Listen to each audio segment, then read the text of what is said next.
ये स्टोरी शुरू होती है। अब मैं घर से गुस्से में बड़बड़ाते हुए निकल आया था और बस स्टैंड की तरफ आगे बढ़ने लगा और मैं मन में ही मन बड़बड़ा रहा था। पता नहीं कितने पैसे बिसा कर रहे हैं, लेकिन मेरे लिए नहीं ले सकते। अब मैं यहाँ से चला जाऊँगा और तब तक वापस नहीं आऊँगा जब तक मैं खुद के पैसों से बाइक नहीं खरीद लेता हूँ। इतना सोचकर ही रहा था, तभी मेरे पैरों में मुझे कुछ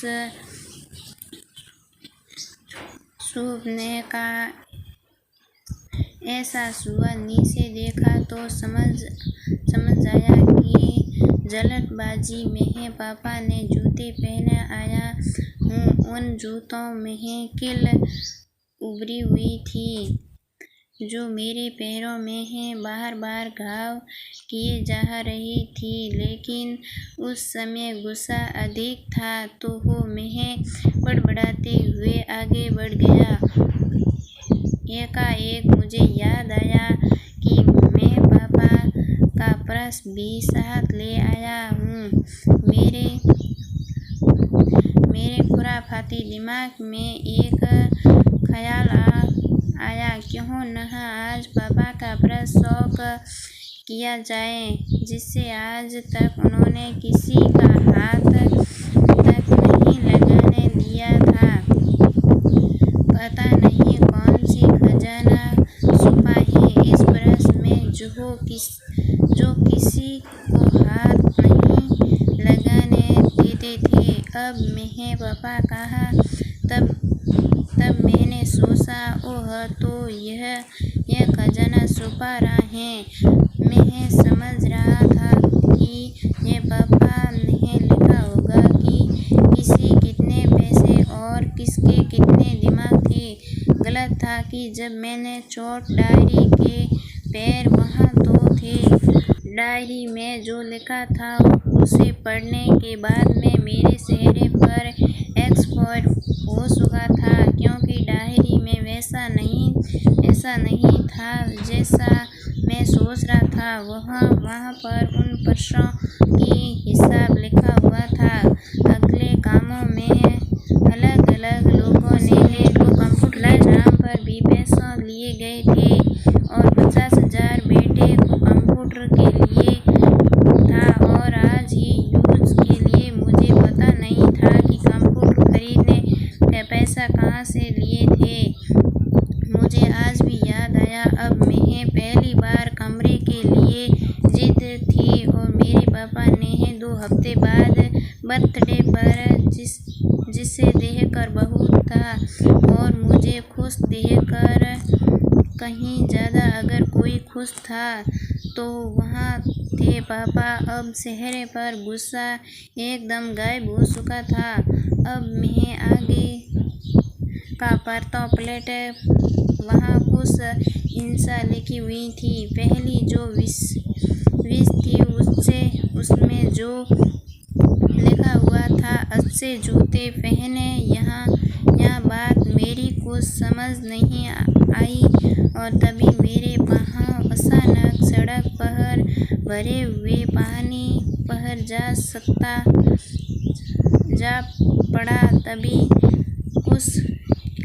कुछ गिलीपनी हो एहसास हुआ। जब मैं जूता उतार कर देखा तो उसका तला टूटा था और यहाँ देखकर मुझे डायरी में लिखी बात याद आ गई। तभी मुझे माँ बाप की कई बातें भी याद आ रही थी और कैसे माँ बाप जब करते थे और जूते पुराने हो गए नहीं लाने लीजिए तो पापा का असर यही कहकर टाल दिया और जूते अभी भी चलने अभी दिन पहले लीजिए थे। और मुझे भी याद आ रहा था कितने दिन और चले गए। साथ ही यह भी समझ आ रहा था कि पापा का पर्स को क्यों छुपा कर रखें। तभी उस डायरी को पढ़ने हुए स्टैंड पर पड़ी बच्चे पर आकर बैठा था और डायरी का आखिर पन्ना बसा हुआ था। वह पन्ना को मैंने पलट कर देखा तो वहाँ कल को लिखी हुई थी तारीख के नीचे लिखा हुआ था 50,000 रुपये बाइक के लिए। बस इतना ही पढ़ा और दिमाग का सरक आ गया और अब मेरे मन में कोई शिकवा गिला नहीं था और सब मेरी आँखों आंसू चलने लगे और मुझे आज तक नहीं पता मैं क्यों रोए जा रहा था। अब मैं जल्दी से घर की तरफ आगे बढ़ने लेकिन जूते की वही कील पाँव में अब तक घाव हो चुकी थी और मैंने जूते को रास्ते में ही निकाल कर फेंक दिया और भागते लड़खड़ाते भड़कते हुए घर आ पहुँचा। लेकिन पापा घर पर नहीं थे और मैं समझ गया वहीं का थे।